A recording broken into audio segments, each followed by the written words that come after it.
Welcome to NTFP News, Channel 0. I'm your guest host today, Seth Hudson. Nice to meet you. Now let's get into it. In national health news, CDC Director Mandy Cohen recently recommended a COVID mRNA booster for every living creature 6 months and older. When asked if that included the unborn or just those no longer in gestation, Director Cohen skirted the question by stating that journalists using big and confusing words in their questions were not going to distract her from the important and unquestionable work that she does. She then proceeded to remind all persons present that she is the director of the CDC, before taking a question from another reporter. When asked about the safety and efficacy of the new mRNA boosters, Director Cohen related that Pfizer's latest booster received approval based on the study alleging that it involved as many as 10 mice, and that upon receiving the booster, the mice were immediately released into the wild, where they belong, at the 48,000-acre Alaska Chilkat Bald Eagle Preserve where, Pfizer scientists assure the CDC, the mice will live out a long, healthy, and storied life. Director Cohen, ignoring interrupting questions, then followed up by noting that Moderna's new booster allegedly had a 2-week-long trial test with as many as 50 people, which did result in one adverse event requiring medical attention, hospitalization, or other demise, but Moderna was not able to provide any details about that adverse event due to the HIPAA laws or other nonsensical privacy limitations.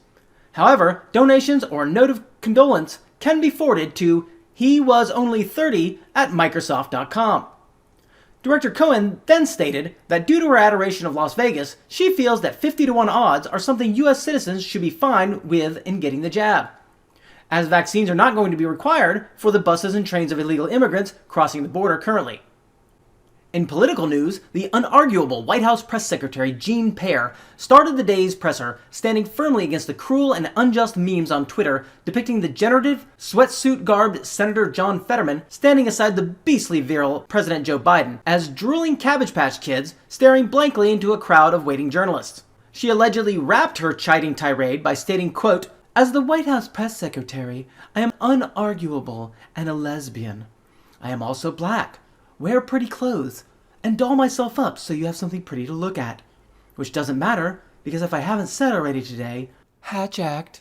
Furthermore, these attacks on our benevolent, generous, self-sacrificing president and that guy standing next to him are completely unfounded, and the DOJ, completely, independently, is investigating the origin of these memes as direct attacks on the presidential integrity, which are direct attacks on the rule of law, voting rights, and democracy itself. Thank you all for being here. No more questions today." When asked why the reporters were gathered together in the press room if no questions were going to be fielded, Secretary Jean Pierre closed the door behind her. In other health news, Assistant Secretary of U.S. Health and Human Services, Dr. Richard Levine, announced to the media his ongoing battle for the rights of transgender children to receive gender-affirming health care and surgeries by stating, quote, "President Biden supports you. I, as the Assistant Secretary for Health, will support you. And I talk about this topic everywhere I go to get the word out." When asked his thoughts on attacks against gender-affirming care and what he would like to see for the future of gender-affirming healthcare, he stated, quote, "I think that these attacks are ideologically and politically motivated. I think that they're being done for primarily political purposes throughout the country." He continued by saying that he salutes gender-affirming care, saying that in the near future he believes such practices will be normalized. Before heading over to a scheduled meet and greet, Dr. Levine announced an inquiry to anyone undergoing transgender-affirming surgery to contact him about his acquisition of their surgically removed appendages in an effort to complete his personal collection of formaldehyde-preserved, age-diverse genitalia. Waving off follow-up questions, he reminded everyone he could be reached at the email address of nopedoperfectlysane@microsoft.com. In other news from Capitol Hill, the living foghorn leghorn himself, Senator John Kennedy of Louisiana, hammered on the Secretary of the State of Illinois, Alexei Giannoulias, regarding arguments surrounding the banning of books in libraries, most notably school libraries. After reading sexually graphic segments of the queer manifesto, All Boys Aren't Blue, and the non-binary graphic novel, Genderqueer, Senator Kennedy asked, quote, I say now, Mr. Secretary, what are you asking us to do here? Are you suggesting that only librarians should decide whether the 2 books that I just referenced should be available to kids? Is that what you are saying? To which, according to Forbes, the Secretary of Illinois responded, We're not advocating for kids to read porn, to Senator Booker's What point. are you advocating for? We are advocating for parents, random parents, not to have the ability, under the guise of keeping kids safe, to try and challenge the world view of every single man. I'm saying when individual parents are allowed to make a decision of where that line is, and To Kill a Mockingbird, which involves a rape scene, should that book be pulled from our libraries? At which point, Senator Kennedy ended the interaction by firmly stating,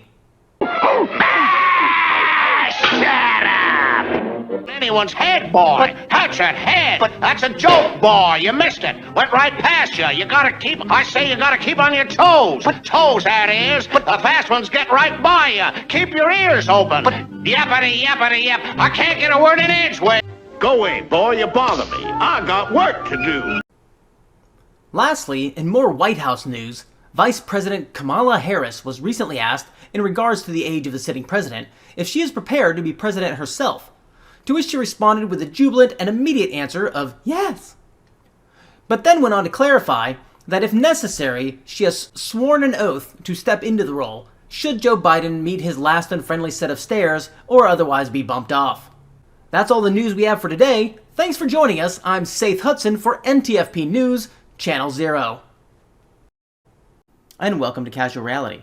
I'm your host, Saith Hudson, and today I have not one primary thing to discuss, so I've split it into different parts. And part one I call Amish Progressivism. Under that titlement, I'll be discussing a blog post by April Lynn Downey. She does religious and historical research, various things to that effect.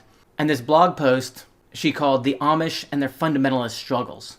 So she goes over a bunch of their history and various things regarding their closed-off societies, and I want to break it down a little bit and figure out what they're doing right, what they're doing wrong, and how perhaps we can learn a little something from them. So she starts with their heritage that dates back to the Protestant Reformation as a sect of Anabaptists in Switzerland. Now, the Anabaptists had multiple different divisions, as the Amish in the United States, the Mennonites, etc., have had little splits here or there, sometimes bigger splits. And one of the apparent first splits from the Anabaptists was the Mennonites. And then from the Mennonites, the Amish came because of a split from the Mennonites by Jacob Ammon. Amish, Ammon. There's the connection. And so over time, they tried to move around Europe and try to stay out from under suppression. Didn't work out for them. So ended up as New World immigration came along, they hopped the boats and headed over here, out from under religious and governmental suppression, as of course there was no government over here. It was just wandering tribes, killing, raping, and murdering each other back and forth. And of course, an immense amount of unclaimed, unfarmed properties. So in this article, she puts forth that there are 5 main attributes of the Amish communities. This also covers some of the Mennonites and various splits, but we'll keep it, just call it Amish. You have 1, separation from the world. 2, voluntary acceptance of high social obligations, which we'll look into more later. Maintenance of a disciplined church community. Excommunication and shunning. And harmony with nature and the soil. She cites that they have a belief in the inerrancy of the Bible. Can be on board with that. They have sharp boundaries between them and the outside world. And they have strict behavioral requirements. One of the interesting things, and some would say not so Christian, is that the Amish do not seek to convert outsiders, but are content to keep to themselves and keep their community pure. They practice this isolation through all areas of their life, plain dress, use of horse and buggy instead of motor vehicles, and not entering into business with non-Amish, which is a little bit arguable. As everybody knows, you have the Amish furniture for sale. They sell quilts, they sell farm-produced products. That's kind of entering into business if you have some sort of interactive economy. Even if they weren't doing cash and they were just trading, say, pigs for a rocking chair, still an economic business interaction. But that's beside the point. So the Amish have developed an unwritten, extremely powerful and authoritative code behavior they call an ordnung. The code contains all the regulations of the community's life, and when an adult is baptized in the community, he or she is accepting before the congregation that he or she willingly agrees to and will adhere to that specific ordnung. Which, of course, I will add my personal opinion that completely makes sense, because in communities, whether it's secularized, exclusive, as the Amish are, and step by step up into the state and federal levels, you do have codes containing the regulations of life in said community. So anyone that might balk at a specific oddly named code of ethics and regulations for life, well, we have all sorts of laws. That is code for regulation of life. It's just a different way to say it. Before I continue, I'll throw in that this recourse isn't necessarily a negative or an attack directly on the Amish, but there are multiple parts of it that do kind of point to a talking down to. So with that idea in mind, she moves on to the Amish and their belief in the educational structure. From the article, she states, to fully understand this issue, one must look at the differences between the Amish view of education and that of a typical non-Amish view of education. United States laws requires children to attend school until at least 16-year-old, with a strong push to at least complete high school. The stigma of not completing high school almost overwhelming in the United States. Education is also seen as a chance to review of all areas of knowledge and to prepare an individual to go on and do almost anything. Not sure the grammar there is 100%, didn't register in my head very well. This view of education is vastly different from the Amish. Most Amish children are either homeschooled or attend one-room schoolhouses in which the teachers are hired for their ability to teach the values and responsibility of the community and not for the teacher's own academic qualifications. I will interject here that seeing what's going on in the public schools right now, I don't know if you've been on the internet ever in your life, but that seems to be a winning choice in the matter, especially since all these teachers with degrees, bachelors, etc. seem to be a bit lacking. Anywho, academic education is seen as a tool which allows an individual to take care of his or her family and to benefit the community. Well, that's terrible. A tool to... Ugh. No. That's not very liberal. Education of the young is considered paramount in Amish society, which of course is actually all societies. That's why the current administration is pushing for children to be required to start in school at, I believe, age 2 now? Like, required. They want it from 2 to, I believe, 20, like as law. So obviously education of the young is paramount to everyone. It just depends on what they're teaching in that time frame. She continues, education is a family matter, often with even extended family members taking part. Additionally, the value of humility is so strong within the Amish community that they believe higher education can lead to pride. Well, we haven't seen that go awry at any point, so they're probably wrong on that, because I've never come across any higher educated person with any sort of pride issue. Pride is a sin in and of itself, but it can also lead to rebellion against the Ordnung. The Amish see worldly wisdom as folly to the Lord. Well, before I continue, maybe they've been seeing something that most of us can't for quite some time. So anyone who talks to me will be able to verify that I am a strong proponent of homeschooling, especially. You have some core group homeschooling. I believe they're calling them co-ops. And I'm down with that. Smaller classes, more focus. A lot of them tend to be around the same age. Although really, if you look back at history, my grandmother taught a one-room schoolhouse, as she is stating somewhat negatively about the Amish. And she had everything from, first, second grade, all the way up through 15, 16. And I'm not 100% sure to what extent they actually went through the current, what we know as high school grade levels, because my grandfather, he graduated in 8th grade. And there was a lot of people who did that. They have that quote-unquote 8th grade education. Now, I actually have experience with the old, what they called primers. That's what they called their textbooks back then. And let me tell you, most of these primers make college-level books look like coloring books. Based on that, of course, that means children getting an 8th grade education were basically graduating college by the time they were 13. Needless to say, of course, that reflects in our lowering of standards and the level of intellectual prowess coming out of high schools, never mind the colleges. But continuing on to something else that really presses some of my buttons, she states, the Amish also face personal individual challenges. One such challenge is receiving, or more accurately, accepting mental health care. As in every society, the Amish have their share of mental troubles, but their culture makes taking steps toward mental health difficult. I'm going to pause here and question what mental health difficulties. I have a strong feeling they're not questioning their gender. I don't even have to look it up to confidently say that the majority of the Amish are not hammering down antidepressants. I have fairly solid confidence in thinking that they probably don't fist down a handful of painkillers every morning so they can go out and milk the cows. So what exactly is she talking about here? Therapy can be hindered by multiple issues, including language. Among the Amish, Dutch, an American dialect of German,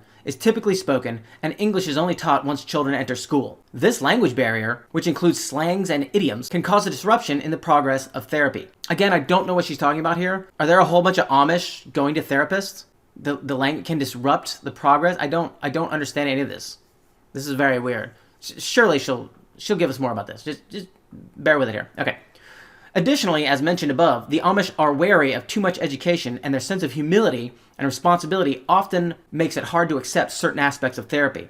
Sense of responsibility makes it hard to accept therapy? So I guess she's saying if you, I don't know, work hard, feed your family, and say, well, my emotions that might be on occasion running away with me, I've got to suppress those because there's work to be done, children to feed, fences to mend. So that makes it tough for them to get or accept therapy, even though in their acknowledgement of their responsibility, that's a bad thing. All right, that's one take, I suppose. Let's see what else there is. She states single adult women within the Amish community experience particular difficulties, and for them, the outside modern world can seem even more tempting. Not sure what she's basing that on. The Amish community revolves around family life, and single women can have a difficult time finding a comfortable place to fit in. The secular world offers a place where single women are seen as being admirably independent, and they have opportunities, no matter what their age, to have fulfilling careers and to find love. Of course, as Christopher Rufo just produced a small video on this exact thing, they're not finding fulfilling careers, they're not finding love, and many people are kind of declining on the admiring their independence and their opportunities, because then they get to be 35 and start freaking out because they don't have kids or family or a man. They just have like a cat, Netflix, and a couple of odd addictions along the way. So this isn't a really great argument, at least in my opinion, observing society as a whole right now. As I just stated, she verifies what I was saying. This is usually not the case in an Amish community. Well, yeah, because they're encouraging marriage, families, building a local community, and not trying to, they're not advocating for women to run worldwide corporations or the UN. Totally makes sense. Let's see, what else? As a whole, the Amish face a broader, more disturbing difficulty, hate crimes. For the Amish, this is a very real threat. 300 years ago, they needed to abandon their homes in Europe due to persecution by executive order. But now they face similar heartaches from the general population, because apparently the general population, according to this article, is running around hating on the Amish, which I would disagree with. As with everything, there are going to be nutters running around and hating on various races and religions and ethnicities and communities and types of Japanese cars. You're going to have that. But similar heartaches from the general population is an extraordinarily large claim that I really don't see. I don't. Of course, as you see with all the race baiting stuff going on, that's also not verified by any sort of data, because you have people making up race hatred crimes left and right because there's not enough race hatred that they're claiming is literally everywhere to keep up what they're yelling about. So does everyone deal with some sort of persecution in some manner? Heartaches? Sure. Is it from the general population, no matter what it is?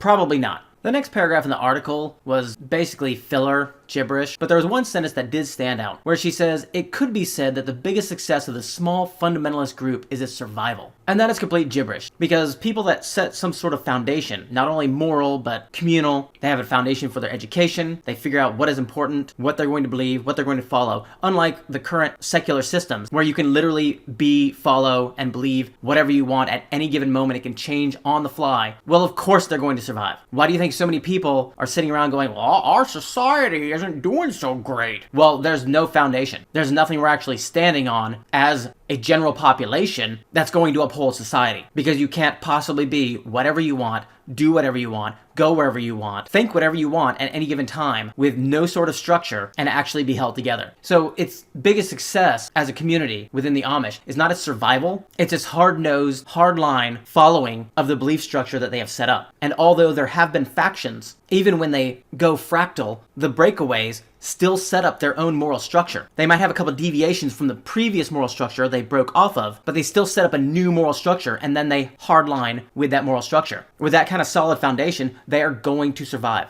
That only makes sense. Continuing on, she says, there are few physical and economical rewards in their community. Yes.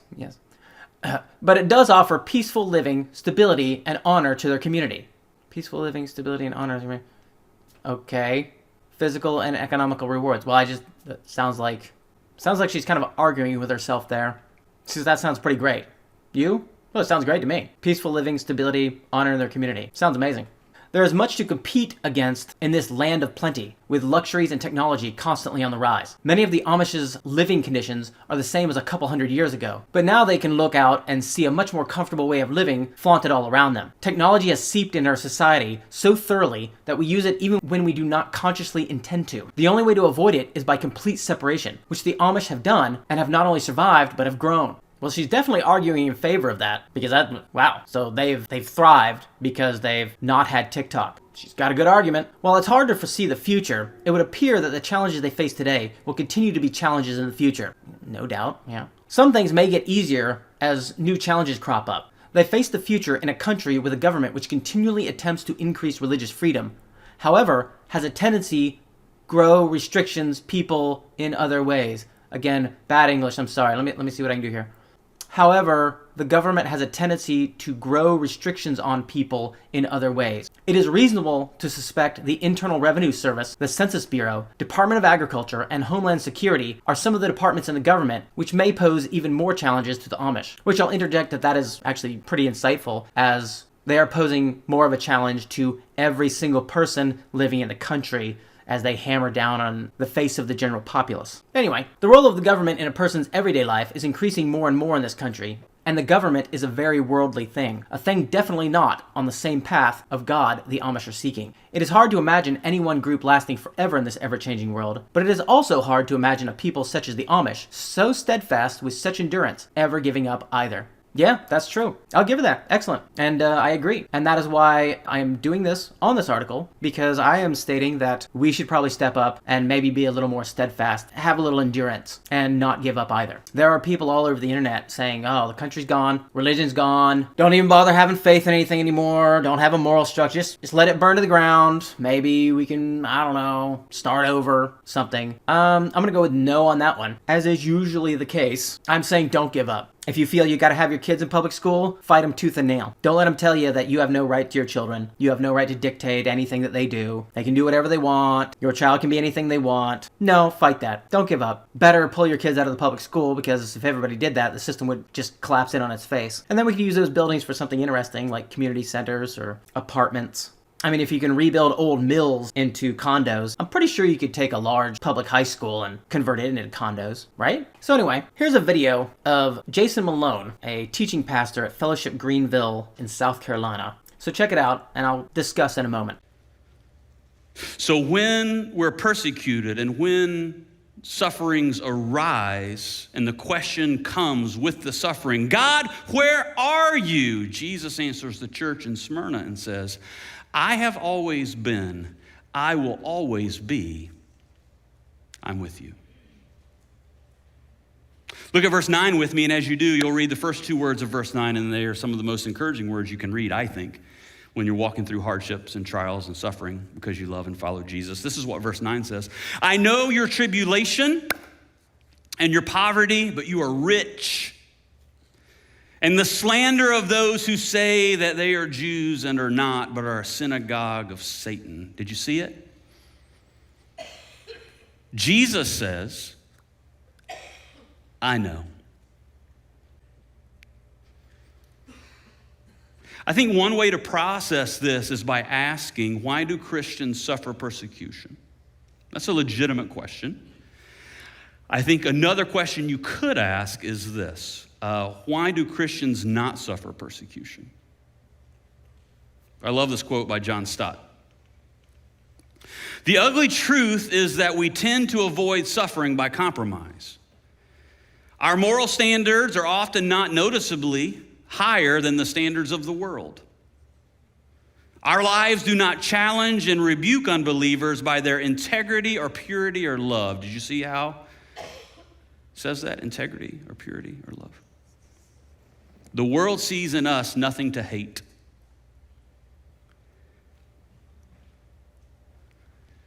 God, where are you? I'm the first, I'm the last, I'm with you right now. God, are you aware of what's going on? I know. God, what are you going to do about it? What are you going to do about my suffering? I'm going to encourage you to not be afraid and to be faithful. I'm going to encourage you to suffer well in light of what awaits you and what doesn't await you. Look back at the end of verse 10 into verse 11. Be faithful unto death, and I will give you the crown of life. He who has an ear, let him hear what the Spirit says to the churches. The one who conquers will not be hurt by the second death. So here's what Jesus does. Jesus tells them, what awaits you? Don't fear, be faithful. What awaits you is the crown of life. And this refers to the victor's crown. Smyrna had athletic games, and they were famous all throughout Asia. And those who finished the race were given what was called the Stephanos, which is a wreath. To those who persevere, you receive the crown of life that will not fade, it will not wither, a crown that is life itself. And then Jesus promises that those who persevere and conquer, that not only will they receive the crown of life, but they won't be hurt by the second death. Suffer well. What awaits you is the crown of life, and what doesn't await you is the second death. Thanks be to Jesus. I may not agree completely with all the teachings and followings of the various ordnungs of the Amish community, Mennonites, etc., but I estimate that that is the ideology that the Amish are working within. That right there. People hit them with stuff all the time. They get attacked for, quote-unquote, not educating their children properly, and the Amish stick to it. Being generally non-confrontational, they don't directly fight themselves. They contact other people, other organizations that actually fight for them, which is a good thing. But their following is an attempt to proceed down life's path, similar to how John Bunyan described in his novel Pilgrim's Progress, attempting to stay themselves from corruptions that the secular world partakes of. Everyone's going to slide off the path a little bit, they're going to get distracted, but unlike this article seems to present, how often are the Amish dealing with addiction to pills, TV, porn, whatever desires come by in whims? Yeah, it's a little bit drab, but it seems to be working fairly well in that their society is not collapsing in on itself. They're not having arguments over if boys can be girls and vice versa. They don't have their children pretending that they're cats, wolves, potatoes. They wear the same things, they drive the same carriages, and they dissuade their society from falling down. Some say the separation from general society as a whole is a coward's way out. They're in the world, but not of the world, but they're taking the most not of the world stance that they possibly can. But whose stance is proving more stable? Amish progressivism has expanded their community and kept it foundationally solid. Secular progressivism is us throwing a piece of cardboard on top of quicksand. We are then standing the kids on top of that cardboard. And through various aspects of removing the stronger foundation of the country's founding, Christianity, which both go hand in hand, and history from school, we're throwing water on the cardboard that's on the quicksand. They say history repeats itself. Well, yes, especially if you don't learn from it. You can avoid things that you understand in that it's happened in the past, and you can dodge because you see it coming at you. As this corruption from the top and the corruption from the bottom soften an already weak foundation, the generations are sinking into the depths, slipping below the surfaces, and the current quote-unquote progressives are throwing slabs of rocks in on their heads. On to part 2, which I'm calling Michelle Grisham throws her infinity gauntlet at your head.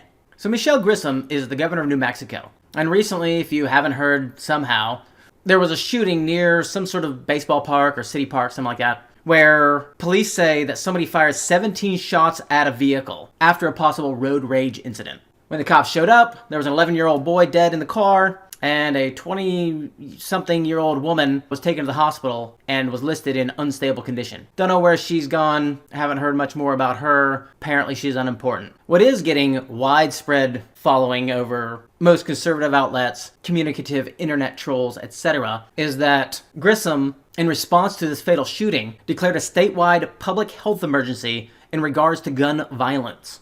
And following this incident, she had quite a long presser where she debated and discussed this choice of hers and her administration's. But I cut that back some, so it's not quite so long and burdensome. So here's that. So in this public health order, which is effective today, September 8th, which lasts 30 days, and then we'll, like all the other public health orders, we will either amend or renew or adjust, depending upon where we are. So effective immediately, no person other than a law enforcement officer or licensed security officer shall possess a firearm, either openly or concealed, within cities or counties, averaging 1,000 or more violent crimes per 100,000, and more than 90 firearm-related emergency department visits. So to put that in sort of a layman's terms, for 30 days in Albuquerque and Bernalillo County, it's the only place that meets both those standards. Statewide order, but only one place meets both criteria, where we have far too many ER gunshot visits and we have far too many crimes involving firearms. We are suspending open and concealed carry. The point here is that if everyone did it and I wasn't legally challenged, you would have fewer risks on the street. And I could safely say to every New Mexican, and particularly those folks living in Albuquerque and Bernalillo County, I believe that you're safer for the next 30 days. The point is this: we better have a debate about what's necessary to reduce the number of particularly illegal firearms and our ability to go after bad actors. A lot of these bad actors steal legitimately purchased firearms. There are too many. We have to do more. It should horrify every American and every New Mexican that so many young people and so many individuals with no training, with reckless criminal behaviors, are openly carrying firearms in our communities. On any street corner, in too many cities in New Mexico, there is someone with a gun sticking out of their waist or their belt. And I'll tell you, if you're a young person, you're not allowed to have a handgun. Well, it's a crime already. I got it, but we won't be able to arrest all of them. So imagine, just in a perfect world, if this was upheld, it gives all of these police officers the ability to focus on the real criminals. Last follow-up. Yeah. You took But your point is valid. You took an oath to the Constitution. Isn't it unconstitutional to say you cannot exercise your carry license? With one exception, and that is if there's an emergency, and I've declared an emergency for a temporary amount of time, I can invoke additional powers. No constitutional right, in my view, including my oath, is intended to be absolute. There are restrictions on free speech. There are restrictions on my freedoms.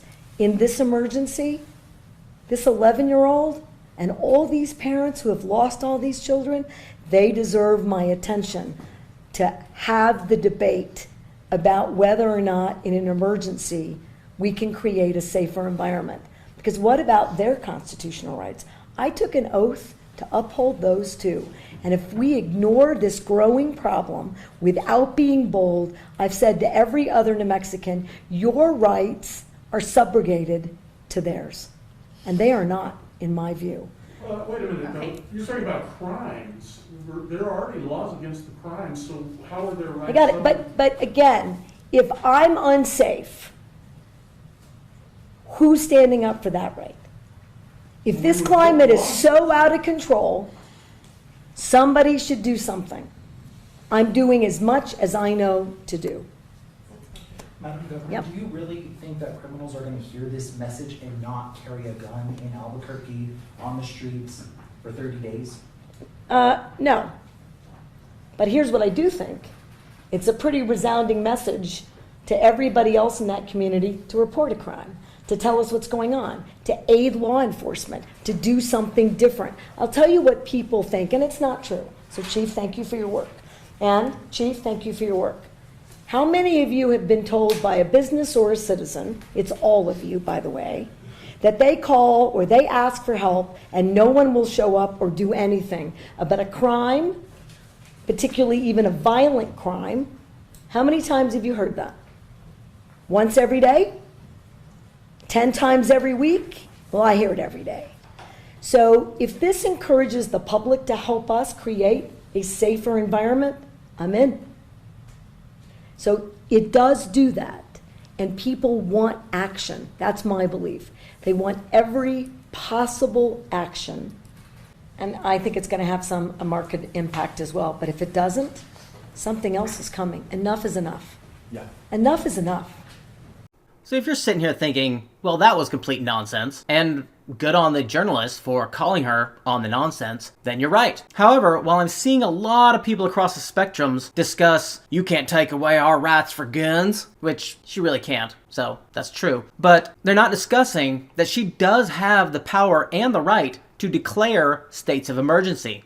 I mean, we are literally voting these people into office and giving them the power for states of emergency. The issue here is that this is not actually a state of emergency. This is a rebellious ideology against rights handed down to us, not only from God, but the Constitution itself. Because these people hate America and the Constitution, and they want to come up with things that are devoid of constitutionality and of God, and say, no, we're going to come up with our own thing, and when it works, we're going to be able to declare that the Constitution sucks and there is no God. Because we have overridden all these God-given rights of self-defense and protecting your family, and the Constitution saying you have to have guns, and our way has worked. We've cured all the problems in the universe. Suck it. But still, she does have the power to declare states of emergency. Like in Ohio, with a chemical train derailing that attempted to poison and apparently still is poisoning everyone in the area. Or say in Florida recently, where there was a hurricane, where he told everyone to lock down and get out of town so you didn't get blown off the face of the earth. Well, that is an actual state of emergency, and there were people that got blown away. Much of their property got hammered. So he can declare a state of emergency. And then in Florida, Governor DeSantis also came out and said, you know, if you guys are looting and stuff, you have the right to have guns as citizens. And so I probably wouldn't loot, because if you get shot in the face, it's kind of on you, because you know you're not supposed to be there. Just letting you know, don't loot. There may be poor outcomes. Thanks for listening.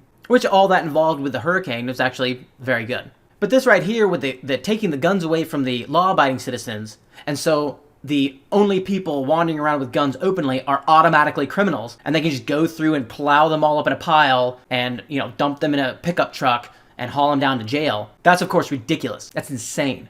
Because they're not going to be wandering around with guns out in the open. If they know everyone's not out in the open, they're criminals. They're going to have it tucked away or tucked in their boot or something like that. But they're going to be the only ones with guns, and thus crime, of course, is going to ramp up. Doesn't make any sense at all. This is the same stupidity as Chicago coming out on TV and begging gangs to not shoot up the city of Chicago between the hours of 9 a.m. and 9 p.m. Oh, by all means, go around and shoot each other up 9 p.m. to 9 a.m. We'll just lock away all our citizens for 12 hours while you guys shoot each other to death. But can you please not shoot all our citizens up in like the morning and afternoon when we're trying to work and have lunch and stuff? That'd be great. All right, just want to throw that out there for you. Cool. Everyone listening, right? Because you're criminals? Because you'll follow that, right? Please? And then you have apparently England looking to ban what they call bully XL dogs due to their amount of maulings and killings and whatever. But someone on Twitter said, if banning a breed of dogs saves just one life, I'm all in. To which I responded, we should also ban cars, trains, planes, bicycles, and walking. All that would also save at least one life. With the logic of banning a breed of dog, saving one life, well, that means that you are fine with banning literally everything.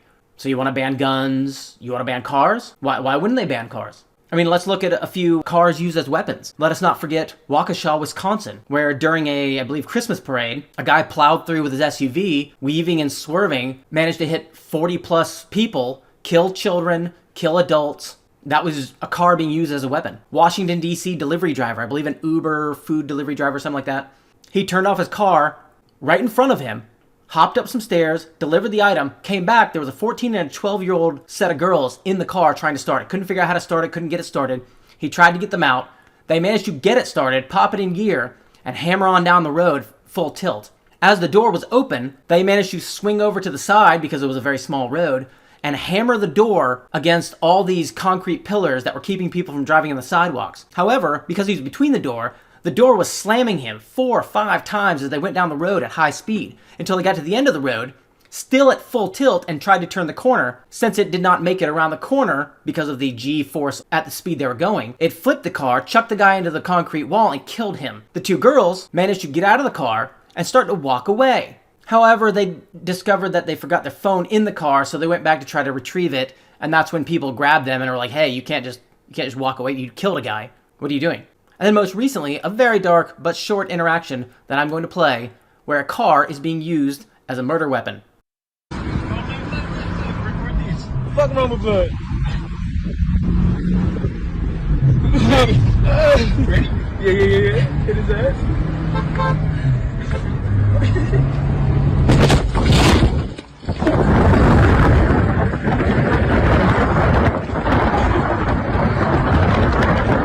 Man, I knocked that nigga knocked out. Shit, we need to get out of here. Put the address right here. Oof, rough to watch. Now, if you haven't seen that, don't know anything about it, or can't see that as you're listening to this, that was two teenagers who stole a car. Previously to that hit and run, they actually ran another car off the road on camera, same video, and then proceeded to target and run over this guy on a bike. His name was Andreas Probst. He was a 64-year-old retired police chief from Bell, California.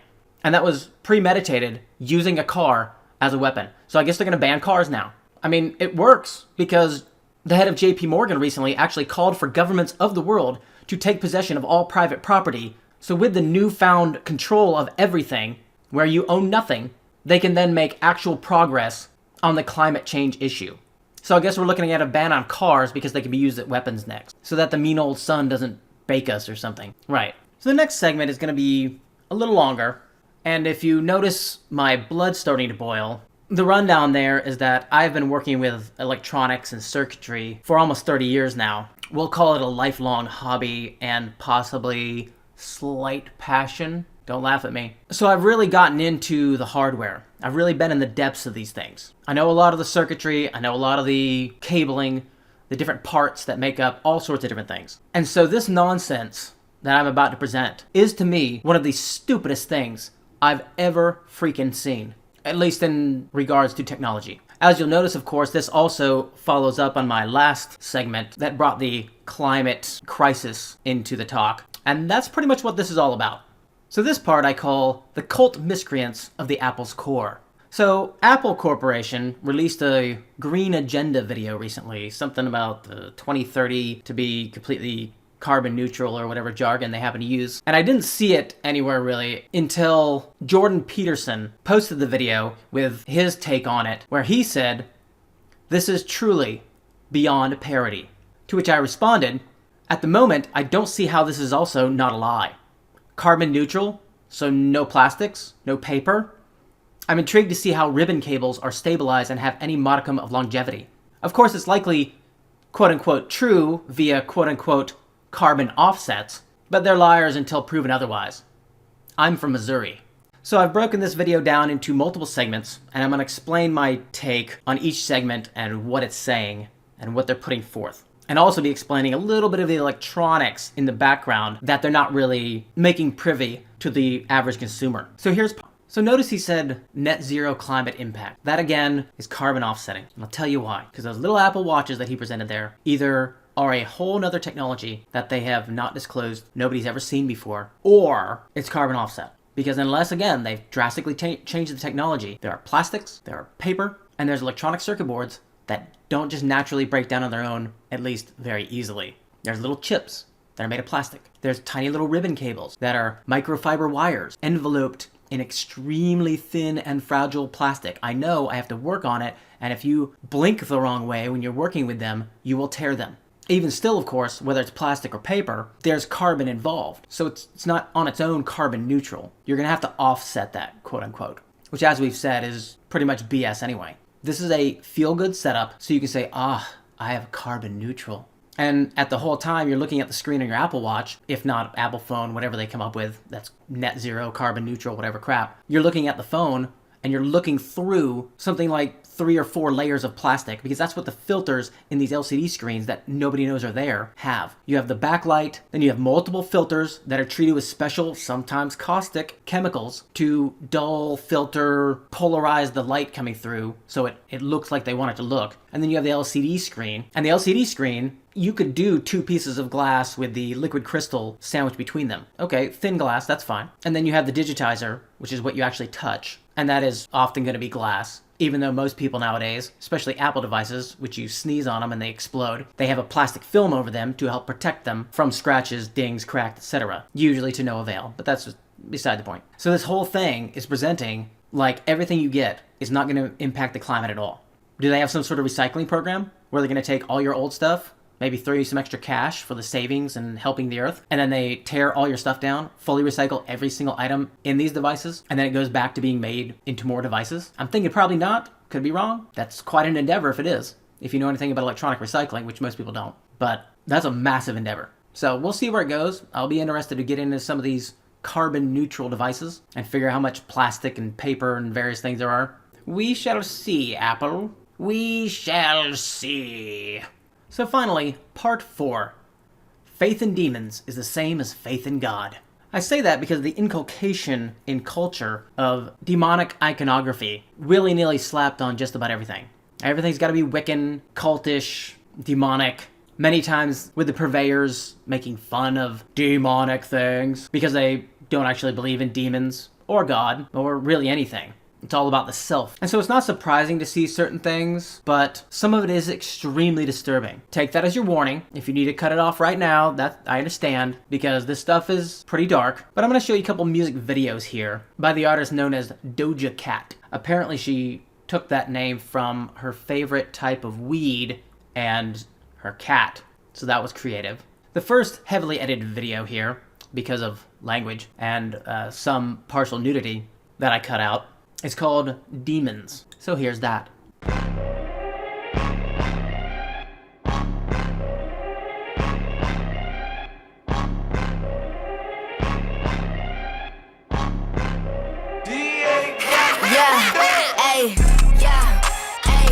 How my demons look.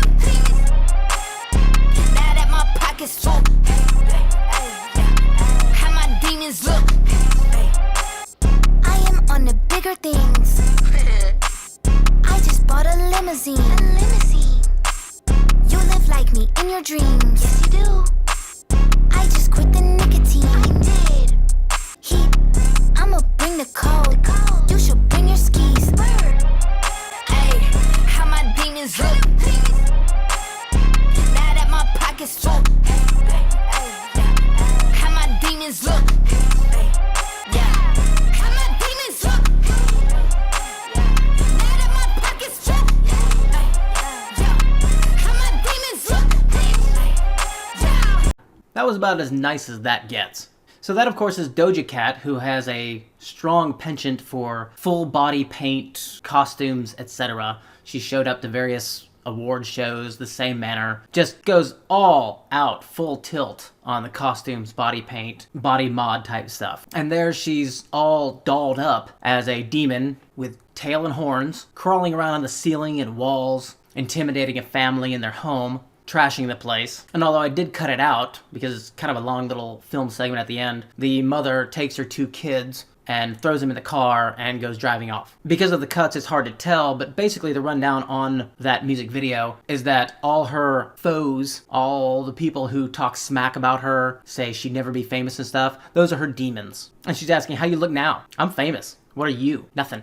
Well, that's, aside from being extraordinarily arrogant, that's also super mature. I guess the next song she's gonna come up with is, no, your mom's fat. But although that's got a lot of play on social media, news, the internet, all over the place, because it's just overtly demons dancing around, yelling at people, I personally find the next video worse. The music in the background, unlike that previous heavy bass track, is much lighter and more friendly. The language is actually a little bit worse. Definitely sprinkled with more, we'll say, aggressive verbiage. But the whole concept and the presentation of the music video, not so much the song, but the music video itself, is quite a step up from the song Demon. She titled this song, Paint the Town Red. And before we get into that, most people relegate Paint the Town Red to, we're gonna go out and have some unabashed, unlimited fun. We do what we want. We're just paint the town red. It's a party, all that kind of stuff. But also, Paint the Town Red can be used in a mannerism of, we're going to go out and kill everyone. Different kind of red if you look at it from that angle. And it's a little bit difficult to tell exactly what is being said here. I take it honestly as the latter description,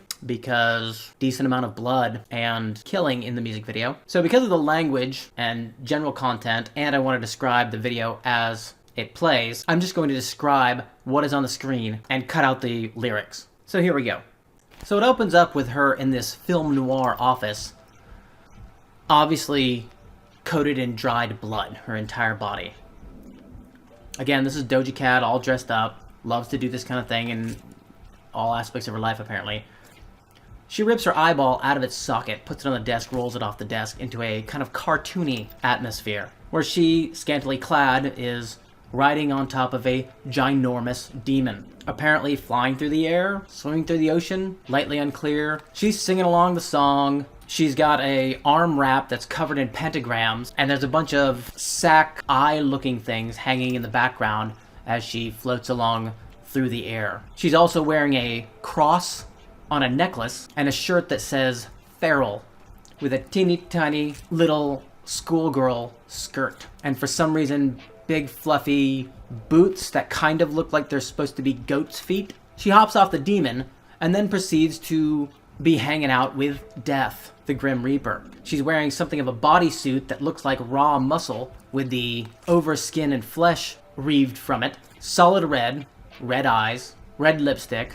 She lost the cross necklace for whatever reason, and then it actually has her in the Grim Reaper's scythe, her solid red, singing along with the other her standing next to the Reaper.